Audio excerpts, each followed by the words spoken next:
ओम शांति। 10 जनवरी 2026 बाबा का साकार मुरली। मीठे बच्चे, तुम्हारी याद की यात्रा बिल्कुल ही गुप्त है। तुम बच्चे अभी मुक्ति धाम में जाने की यात्रा कर रहे हो। प्रश्न: स्थूल वतन वासी से सूक्ष्म वतन वासी फरिश्ता बनने का पुरुषार्थ क्या है? उत्तर: सूक्ष्म वतनवासी फरिश्ता बनना है तो रूहानी सर्विस में हड्डी हड्डी स्वाहा करो। बिना हड्डी स्वाहा किए फरिश्ता नहीं बन सकते, क्योंकि फरिश्ते बिगर हड्डी मांस के होते हैं। इस बेहद के सेवा में दचीली ऋषि की तरह हड्डी हड्डी लगानी है, तभी व्यक्त से अव्यक्त बनेंगी। गीत। धीरज धर मनुआ। ओम शांति। बच्चों को इस गीत से इशारा मिला कि धीरज धरो। बच्चे जानते हैं हम श्रीमत पर पुरुषार्थ कर रहे हैं और जानते हैं कि हम इस गुप्त योग्य की यात्रा पर हैं। वह यात्रा अपने समय पर पूरी होनी है। मुख्य है ही यह यात्रा जिसको तुम्हारे सिवाय और कोई भी नहीं जानते हैं। यात्रा पर जाना है जरूर, और ले जाने वाला पंडा भी चाहिए।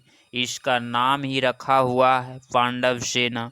अब यात्रा पर है। स्थूल लड़ाई की कोई बात नहीं है। हर एक बात गुप्त है। यात्रा भी बड़ी गुप्त है। शास्त्रों में भी है। बाप कहते हैं मुझे याद करो तो मेरे पास आकर पहुँचेंगी। यह यात्रा तो हुई ना। बाप सब शास्त्रों का सार बताते हैं, प्रैक्टिकल में एक्ट में ले आते हैं। हम आत्माओं को यात्रा पर जाना है अपने निर्वाण धाम में। विचार करो तो समझ सकते हैं। यह है मुक्ति धाम की सच्ची यात्रा। सब चाहते हैं हम मुक्ति धाम में जाए। यह यात्रा करने के लिए कोई मुक्ति धाम का रास्ता बताए, परंतु बाप तो अपने समय पर आपो ही आते हैं। जिस समय को कोई नहीं जानते हैं, बाप आकर समझाते हैं तो बच्चों को निश्चय होता है बरोबर यह सच्ची यात्रा है जो गाई हुई है। भगवान ने यह यात्रा सिखाई थी। मन मना भव मध्याजी भव। यह अक्षर भी तुम्हारे काम के बहुत हैं।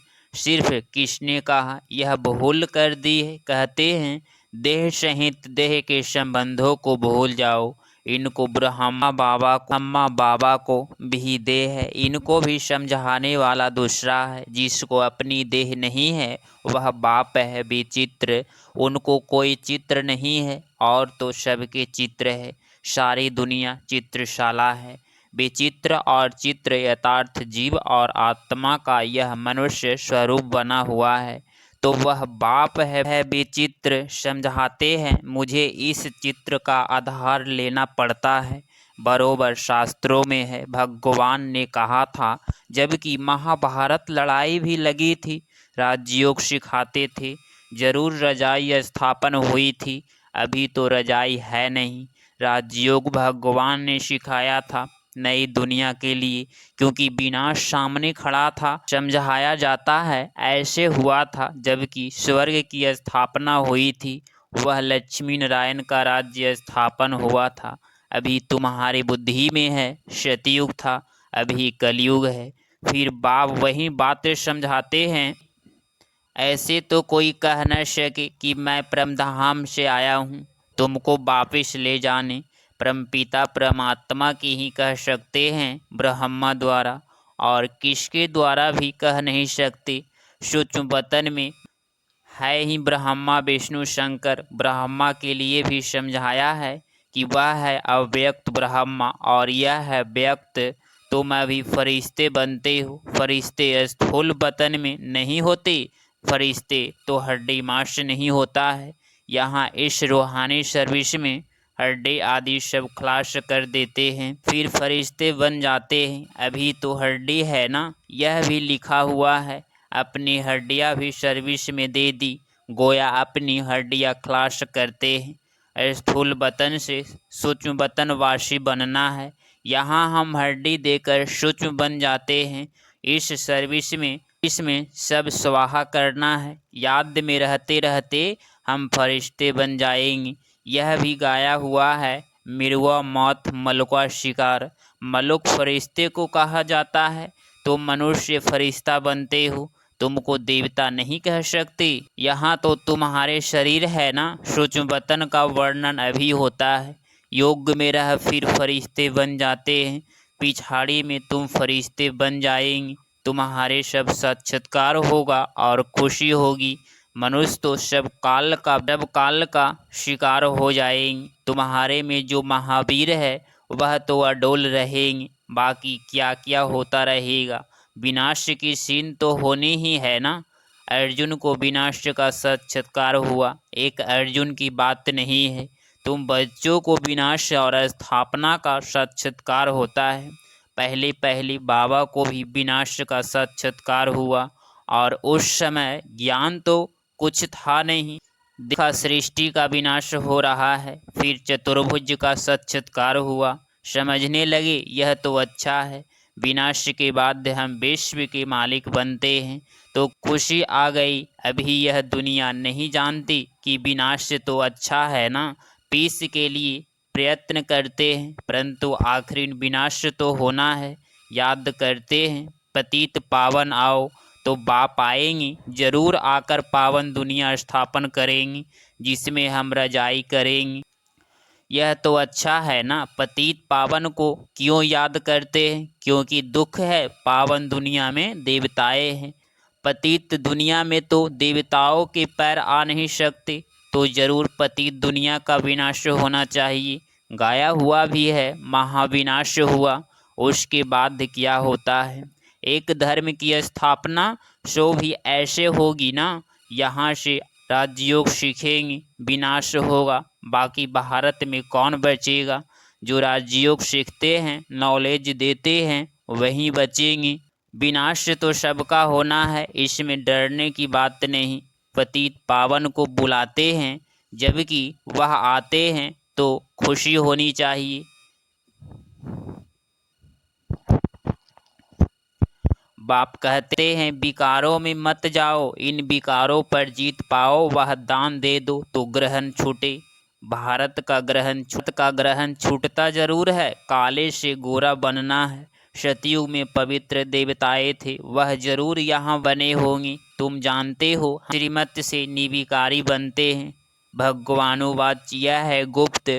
श्रीमत पर चलकर तुम बादशाही पाते हो। बाप कहते हैं तुमको नर से नारायण बनना है। सेकंड में रजाई मिल सकती है। शुरू में बच्चियाँ 4-5 दिन भी बैकुंठ में जाकर रहती थी। शिव बाबा आकर बच्चों को बैकुंठ का भी साक्षात्कार कराते थे। देवताएं आते थे, कितना मान शान से, तो बच्चों को दिल अंदर लगता है। बरोबर गुप्त वेश में आने वाला बाप हमको समझा रहे हैं। ब्रह्मा तन में आते हैं। ब्रह्मा का तन तो यहाँ चाहिए ना। प्रजापिता ब्रह्मा द्वारा स्थापना बाबा ने समझाया है।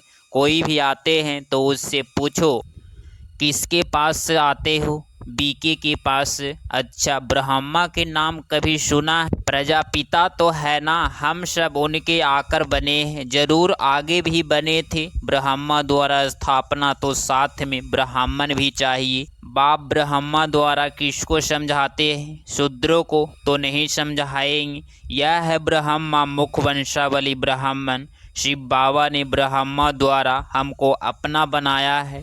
ब्रह्मा कुमार कुमारियाँ कितने ढेर हैं, कितने सेंटर्स हैं, सब में ब्रह्मा कुमारियाँ पढ़ाती है। यहाँ हमको दादे का वर्षा मिलता है। भगवानोवाच्य तुमको राजयोग सिखाता हूँ। वह निराकार होने कारण इनके शरीर का आधार लेकर हमको नॉलेज सुनाते हैं। प्रजापिता के तो सब बच्चे होंगे ना। हम हैं प्रजापिता, ब्रह्मा कुमार कुमारियाँ, शिव बाबा हैं दादा। उन्होंने एडॉप्ट किया है। तुम जानते हो हम दादे से पढ़ रहे हैं ब्रह्मा द्वारा। यह लक्ष्मी नारायण दोनों स्वर्ग के मालिक है ना। भगवान तो एक उच्च ते उच्च निराकार ही है। बच्चों को धारणा बड़ी अच्छी होनी चाहिए। पहले पहले समझाओ, दो बाप है भक्ति मार्ग में, स्वर्ग में है एक बाप, प्रलौकिक बाप द्वारा बादशाही मिल गई, फिर याद क्यों करेंगे। दुख है ही नहीं नहीं जो याद करना पड़े, गाते हैं दुख हरता सुख करता, वह अभी की बातें है, जो पाठ हो जाता है उनका गायन होता है। महिमा है एक की, वह एक ही बाप आकर पतितों को पावन बनाते हैं। मनुष्य थोड़े ही समझते हैं, वह तो पाठ की कथा बैठ लिखते हैं। तुम अभी समझते हो, बरोबर बाप ने राजयोग सिखाया, जिससे बादशाही मिली, 84 का चक्र लगाया, अभी फिर हम पढ़ रहे हैं। एक ऐसे जन्म राज्य करेंगे, ऐसे देवता बनेंगे, ऐसे कल्प पहले बने थे। समझते हो, हमने पूरा 84 जन्मों का चक्र लगाया, अब फिर सतयुग त्रेता में जाएंगे। तब तो बाप पूछते हैं आगे कितने बार मिले हो। यह प्रैक्टिकल बात है ना, नया भी कोई सुने तो समझेंगे। 84 का चक्र तो जरूर है, जो पहले वाले होंगे उनका ही चक्र पूरा हुआ होगा। बुद्धि से काम लेना है। इस मकान में, इस ड्रेस में बाबा हम आपसे अनेक बार मिलते हैं और मिलते रहेंगे। पति से पावन, पावन से पति तो होते ही आए हैं। कोई चीज़ स्वेद नई ही रहे, यह तो हो नहीं सकता। पुरानी जरूर बनती है, हर चीज़ सतो रजो तमो में आती है। अभी तुम बच्चे जानते हो, नई दुनिया आ रही है, उसको स्वर्ग कहा जाता है। यह है नरक पावन दुनिया। बहुत पुकारते हैं, हे पतित पावन, हमको आकर पावन बनाओ, क्योंकि दुख जास्ती होता जाता है ना। परंतु यह समझते नहीं कि हम ही पूज्य थे, फिर पुजारी बने हैं, द्वापर में पुजारी बने हैं। अनेक धर्म होते गए, बरोबर पतित से पावन, पावन से पतित होते आए हैं। भारत के ऊपर ही खेल है। तुम बच्चों को अब स्मृति आई है, अब जयंती मनाते, बाकी और कोई शिव को तो जानते ही नहीं है। हम जानते हैं, बरोबर हमको राजयोग सिखलाते हैं। ब्रह्मा द्वारा स्वर्ग की स्थापना हो रही है। जरूर जो योग सीखेंगे, स्थापना करेंगे, वहीं फिर राज्य भाग पाएंगे। हम कहते हैं, बरोबर हम कल्प कल्प बाप से राजयोग सीखे हैं। बाबा ने समझाया है, अभी यह 84 जन्मों का चक्र पूरा होता है, फिर नया चक्र लगाना है। चक्र को तो जानना चाहिए ना। बहल यह चित्र ना हो तो भी तुम समझ सकते हो, समझा सकते हो। यह तो बिल्कुल सहज बात है। बरोबर भारत स्वर्ग था, अब नरक है। सिर्फ वह लोग समझते हैं कलयुग अर्जुन बच्चा है। तुम कहते हो यह तो कलयुग का अंत है, चक्र पूरा होता है। बाप समझाते हैं, आते हैं, मैं आया हूँ पतितो दुनिया को पावन बनाने के लिए। तुम जानते हो हमको पावन दुनिया में जाना है। तुम मुक्ति जीवन, मुक्ति धाम, शांति धाम, सुख धाम और दुख धाम को भी समझते हो, परंतु तकदीर में नहीं है। तो फिर यह ख्याल नहीं करते कि क्यों न हम सुख धाम में जाए। बरोबर हम आत्माओं का घर वही शांति धाम है। यहाँ आत्मा को आग्रंश ना होने के कारण कुछ बोलती नहीं है। शांति वहाँ सबको मिलती है। सतयुग में है एक धर्म, यह अनादि अविनाशी वर्ल्ड ड्रामा है, जो चक्र लगाता ही रहता है। आत्मा कभी विनाश नहीं होती है। शांति धाम में भी थोड़ा समय ठहरना ही पड़े, यह बहुत समझ की बातें हैं। कलयुग है दुख धाम, कितने अनेक धर्म हैं, कितना हंगामा होता है। जब बिल्कुल दुख धाम होता है तब ही बाप आते हैं। दुख धाम के बाद है फुल सुख धाम। शांति धाम से हम आते हैं सुख धाम में, फिर दुख धाम बनता है। सतयुग में संपूर्ण निर्विकारी, यहाँ है संपूर्ण विकारी। यह समझना तो बहुत सहज है ना। हिम्मत चाहिए। अब ये जाकर समझाओ, यहाँ भी लिखा हुआ है। हनुमान सत्संग में पीछे जूतिया में जाकर बैठता था, तो महावीर जो होंगे वह कहाँ भी जाकर युक्ति से सुनेंगे। देखो क्या बोलते हैं, तुम ड्रेस बदल कर कहाँ भी जा सकते हो उनका कल्याण करने के लिए। बाबा भी गुप्त वेश में तुम्हारा कल्याण कर रहे हैं ना। मंदिरों में कहाँ भी निमंत्रण मिलता है तो जाकर समझना है। दिन प्रतिदिन तुम होशियार होते जाते हो।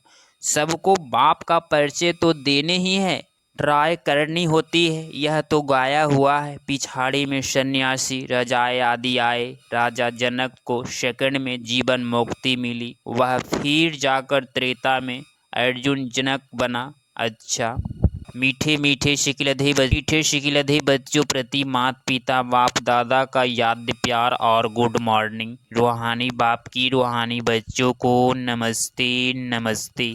धारणा के लिए मोक्षार पॉइंट नंबर फर्स्ट, अंतिम विनाश की सीन देखने के लिए अपनी स्थिति महावीर जैसी निर्भय अडोल बनानी है, गुप्त याद की यात्रा में रहना है।